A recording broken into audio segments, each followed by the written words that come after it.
So this is a stream in the valley of Telluride.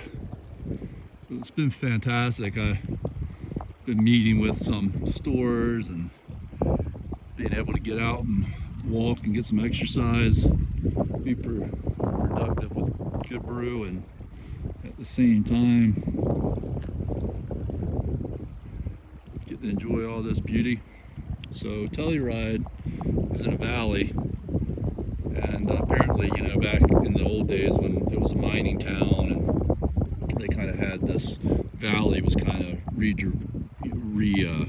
the stream and everything was redirected, and now it's sort of returned back to its original state.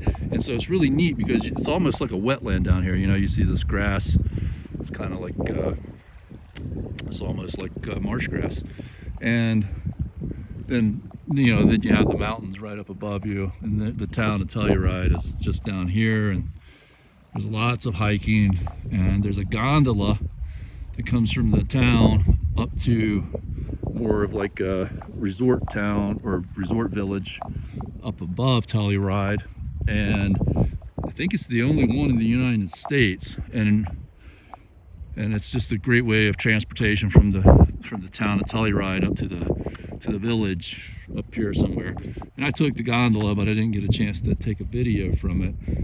However, it reminded me of when your mother and I went to Capri in Italy before you were born, and they had a gondola, and we stayed down by the sea, down to the Mediterranean. Capri is an island, and it has a pretty steep cliff face there that goes up, and then there's the town up at the top, and all these old restaurants and stuff. It's a very historical town. There's Roman ruins on the island of Capri.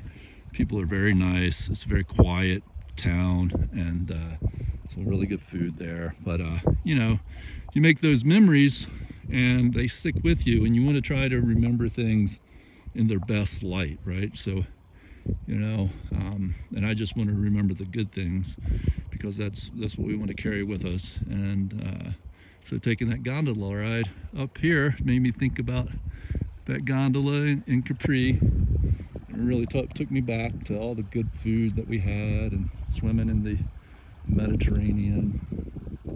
And this is really beautiful here as well.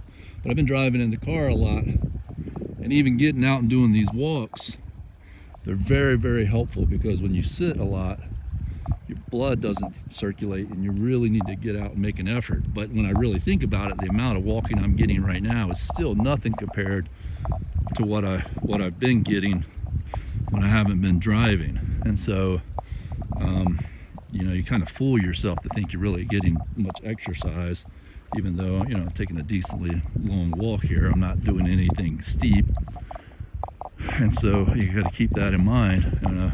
It's easy to forget to move, and when it comes to movement, it's an everyday thing. It's not like something you know, you need to, you know, you can just skip on.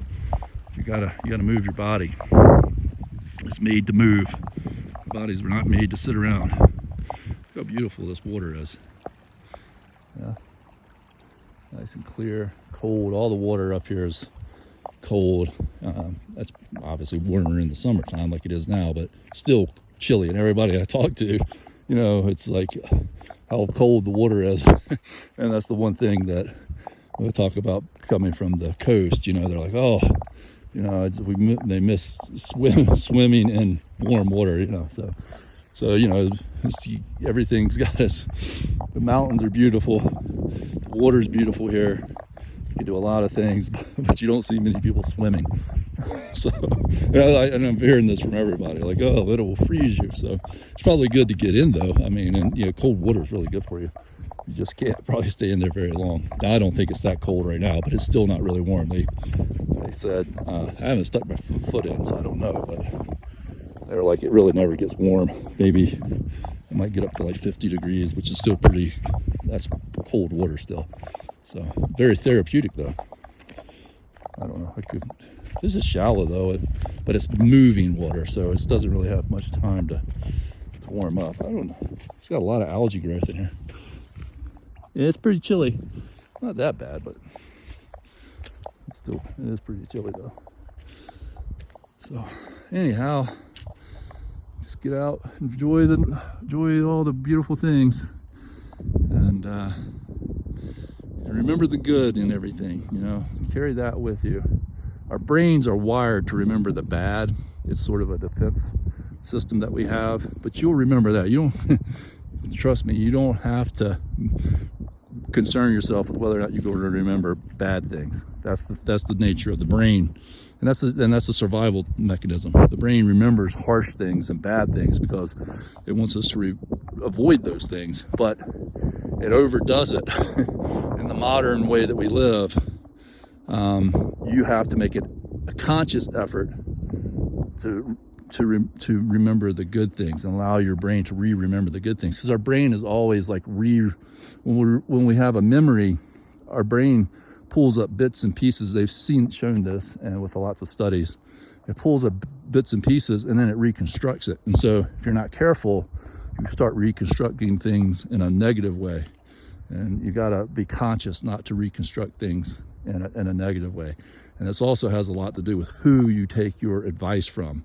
If you're taking your advice and your guidance from people who are generally negative people, they will reinforce this idea of reconstructing negativity. They live in a negative world.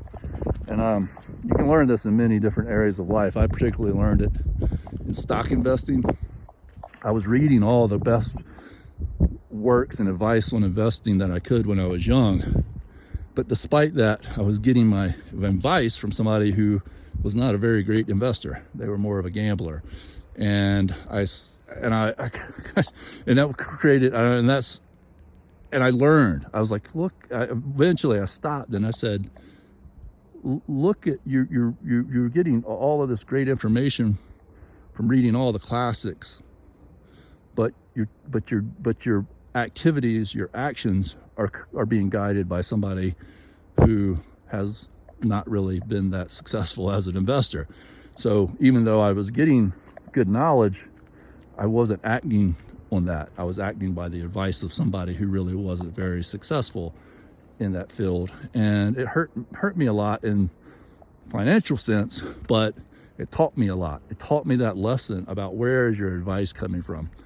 It still doesn't mean I don't get bad advice or I'm all immune to it, but it does. When you experience these things, you need to learn from them and then pass that on to somebody. So be careful how you remember things.